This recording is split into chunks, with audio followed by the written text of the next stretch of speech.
Hello, I'm Pranav presenting with Avantika. Our project is on impact aware state estimation for off road motion. The headline result is 96 reduction in trajectory error, which came from identifying and fixing a failure mode between GPS corrections and the non holonomic constraint on hilly terrain.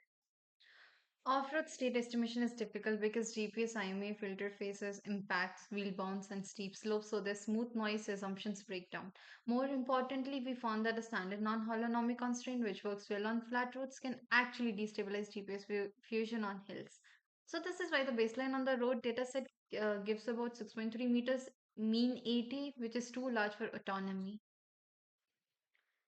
This was a main finding. The non holonomic constraint assumes the vehicle has zero lateral and vertical velocity. That is reasonable on flat ground, but on a hill, GPS correctly updates the vehicle upward, which introduces a vertical velocity correction.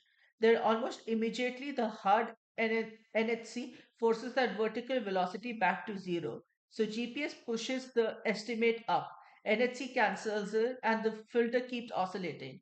Our solution is to introduce a relaxation factor beta so the NHC becomes soft instead of rigid. That lets GPS corrections persist and the filter converge. Our system uses IMU at 400 Hz, RTK GPS at 10 Hz, and optionally camera based visual odometry at 30 Hz.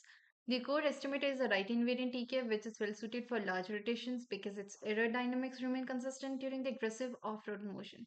On top of that, we adapt two parameters alpha, which inflates process noise, and beta, which relaxes the NHC. We compare two ways to choose alpha and beta.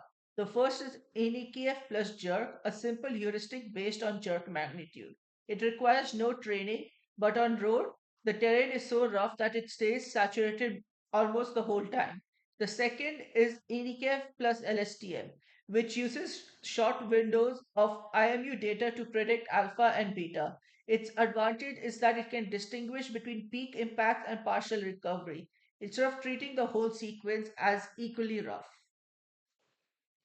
The slide shows that behavior directly. The jerk-based method stays almost flat at a high alpha value, meaning it's always in impact mode. The LSTM varies with time, which shows it is capturing temporal structure in the motion. As a result, both adaptive filters stay below about 1 meter ATE, which while their baseline oscillates much more. These trajectories make the results visually clear. In top view, both adaptive methods track the ground truth closely. In elevation, the baseline drifts badly because of the GPS NHC conflict, while the adaptive methods remain near the true path. So the key improvement is not from adding new sensors, it's from letting GPS corrections pass through correctly. The slides show the same field in velocity space. The baseline produces unrealistic spikes, especially in the vertical velocity, because GPS keeps correcting upward and the hard NHC keeps forcing that motion back to zero. The adaptive filters maintain near zero vertical velocity and much lower overall velocity error, which confirms that the conflict has been resolved. Across all six sequences, the baseline gives 3.3 to 11 meters ATE, while both adaptive methods reduce that to roughly zero point 0.2 to zero point 0.3 meters. That brings the mean from 6.3 meters down to about 0.26 to 0.28 meters, which is a 96% improvement.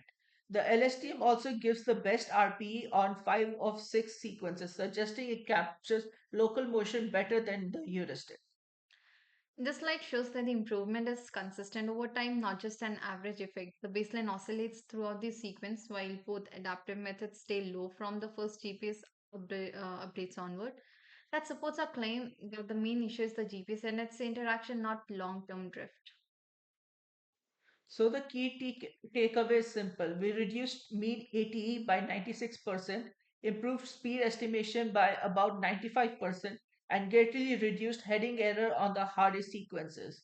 Most importantly, we showed that a hard NHC is not just suboptimal off-road, it can actively break GPS fusion. We also added molecular visual odometry to provide rotation updates between GPS fixes. This helped on one difficult sequence, improving accuracy further, but hurt on another. We believe the main reason is that our camera to body extrinsic was only approximate, so the view updates carried a systematic bias. So VO is promising, but it depends heavily on accurate calibrations. There are four main conclusions. First, the dominant failure was the NHC GPS conflict, not just noisy sensors. Second, the LSTM adds value by modeling transitions between impact and recovery. Third, VO needs better extrinsic calibration. And fourth, off road motion in road is continuously dynamic, so NHC relaxation has to be sustained, not occasional. Our next step is online extrinsic self-calibration.